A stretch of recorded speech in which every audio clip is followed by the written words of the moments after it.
নমস্কাৰ, মই সাংবাদিক পংকজে আপোনাক সকলোকে এই মুহূৰ্তত মোৰ ফেচবুক পেজ পংকজ ডিমখালে আন্তৰিকতাৰে স্বাগতম জনাই মুহূৰ্তত আপোনালোকৰ বাবে লৈ আনিছো এটা বিশেষ গুৰুত্বপূৰ্ণ খবৰ তথা সকলোৰ বাবে এটা বিশেষ সাৱধান বাণী।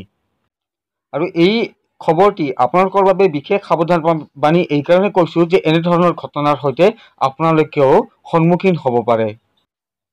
আৰু এই যি দৃশ্যাংশ এয়া হৈছে গোৱালপাৰা জিলাৰ ধূপধাৰা আৰক্ষী থানাৰ অন্তৰ্গত কুঢ়িয়ামাৰীৰ সমীপৰ। পুনৰবাৰ জনাইছো, গোৱালপাৰা জিলাৰ ধূপধাৰা আৰক্ষী থানাৰ অন্তৰ্গত কুঢ়িয়ামাৰীৰ সমীপৰ 17 নম্বৰ ৰাষ্ট্ৰীয় ঘাইপথৰ কাষৰ দৃশ্যাংশ। স্ক্ৰীনত আপোনালোকে প্ৰত্যক্ষ কৰিছে এইদৰে 17 নম্বৰ ৰাষ্ট্ৰীয় ঘাইপথৰ কাষতে এইগৰাকী ব্যক্তি অচেতন অৱস্থাত পৰি আছে।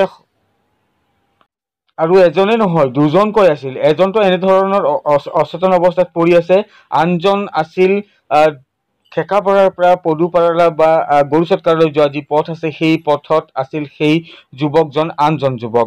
মই ৰাতিপুৱাৰ ভাগত যেতিয়া ধূপধাৰাৰ পৰা দুধনৈলৈ গৈ আছিলো তেতিয়া দেখিলো এই ব্যক্তিজনক কেনেদৰে পৰি থকা অৱস্থাত। লগে লগে খবৰ দিলো ধূপধাৰা আৰক্ষী। তাৰপিছতে জানিব পাৰিলো আন এজন লোক আছে খেকাপাৰা ৰাস্তাতে ইয়াত ধৰং ধপং কৰি আছে, আপোনালোকে স্ক্ৰীনত প্ৰত্যক্ষ কৰি আছে।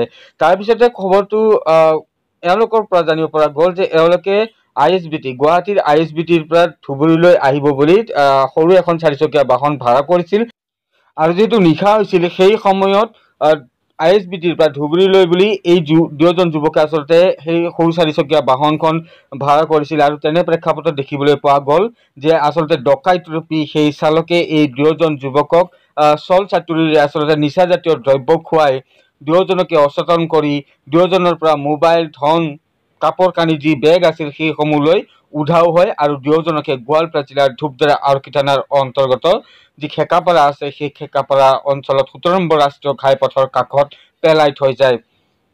তো এই ধৰণৰ যি ঘটনা প্ৰায় সংঘটিত হৈ থকা পৰিলক্ষিত হৈছে। এই ধৰণৰ খবৰ মই আপোনালোকক দিয়ে আছো, সাৱধানতা অৱলম্বন কৰক। কেতিয়াবা যদি আপোনালোকেও আচলতে নিশাৰ ভাগত গুৱাহাটীৰ পৰা সৰু চাৰিচকীয়া বাহন ভাড়া লৈ আহিবলগীয়া হয় তেন্তে এটলিষ্ট আপোনালোকে চালকৰ সৈতে কথাটো পাতি সেই বাহনখনৰ ফটো তথা গাড়ীখনৰ যি নাম্বাৰ সেই নাম্বাৰ ফটো ৰাখি আপোনালোকে হোৱাটছএপত দি দিয়ক আপোনালোকৰ কোনো পৰিয়ালৰ সদস্যক। তাৰপিছতহে আপোনালোকে আহক। আৰু ফটো তোলাৰ সময়ত যদি চালকজনে আপোনাক বাধা প্ৰদান কৰে তেন্তে মুঠেই সেই বাহনখনত আচলতে নুঠিব লাগে। আপোনাক খুব কম মূল্যতে আপোনাক গন্তব্য স্থানত থৈ অহাৰ কথা নকওঁ কিয়, কিছু টকা ৰাহি কৰাৰ নামত আপোনালোকে যাতে এই ধৰণৰ সমস্যাৰ সন্মুখীন হ'বলগীয়া নহয়, এই ধৰণৰ ডকাইত ৰূপী চালকৰ কবলত পৰি সৰ্বস্ব হেৰুৱাবলগীয়া নহয়, তাৰ বাবে আপোনালোকে সাৱধানতা অৱলম্বন কৰক। আৰু ভিডিঅ'টো যিমান পাৰে আপোনালোকে শ্বেয়াৰ কৰি দিব যাতে অন্যান্য লোকসকলেও এই ধৰণৰ ঘটনাৰ যাতে সন্মুখীন হ'বলগীয়া নহয় আৰু এই ধৰণৰ ঘটনাৰ সন্মুখীন হয় বা তেনেধৰণৰ ডকাইত ৰূপী চালকৰ কবলত পৰি সৰ্বস্ব হেৰুৱাবলগীয়া নহয়, তাৰ বাবে যাতে তেওঁলোকে সজাগ আৰু সচেতন হৈ থাকে। তাৰ বাবে আপোনালোকে ভিডিঅ'টো পুনৰবাৰ কৈছো যে শ্বেয়াৰ কৰি দিব। আমি 11,000 টাকা দিচ্ছি, তারপরে সেই ওইখানে আমার তেজপুর নমাই দিল, নমাই দেওয়ার পিছত সেইটো আমার গাড়ি আকৌ উঠাই দিলে, সেইটো আমি গাড়ি চলিলো ISBT নমাই দিলে। আজি ৰাতিপুৱা মানে গাড়ী উঠিছো, সেইকাৰণে ইয়াতে আহিখানে দুটা মানুহ আছিল কিবা কৰিলে কৰি খানে মানে আমার বস্তু রাখা না 50,000 টাকা লৈ আসছিল, 50,000 টাকা নাই, মোবাইল নাই। ক'ত ঘৰ ধুবুৰী? ক'ত যাব ওলাইছিল? ঘৰ যাব লাগিছিল। কি গাড়ী আছিল? কি গাড়ী আছিল? কি গাড়ী আছিল? কেইজন আছিলে? মাৰুতি আছিল। মাৰুতি সৰু গাড়ী? কেইজন আছিলে তহঁতে? দুটা আছিলে। আৰেকজন ক'ত? তোমাৰ লগৰজন ক'ত আছে? হ্যাঁ, ক'ৰ পৰা ক'ত গৈ আছিলে?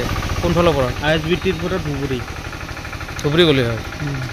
লগত কিবা আছিল? কাপোৰ কানি হাবি যে বেগ কিবা আছে? একো নাই। পইচা লৈ গৈছে। মোবাইল মানি বেগ আছিল কিবা? মানি বেগ আছিলে কিন্তু ইয়াতে কিবা লাগা দেওয়ার কাৰণে মানে মানি বেগ সব লাগে। ঘৰ ক'ত? মানি বেগটো নাই, মোবাইলটো নাই। ঘৰ ক'ত? তোমাৰ ঘৰ ক'ত? মানে তোমাৰ ঘৰ ক'ত? ঘৰ ঘৰ ঘৰ ধুবুৰী ধুবুৰী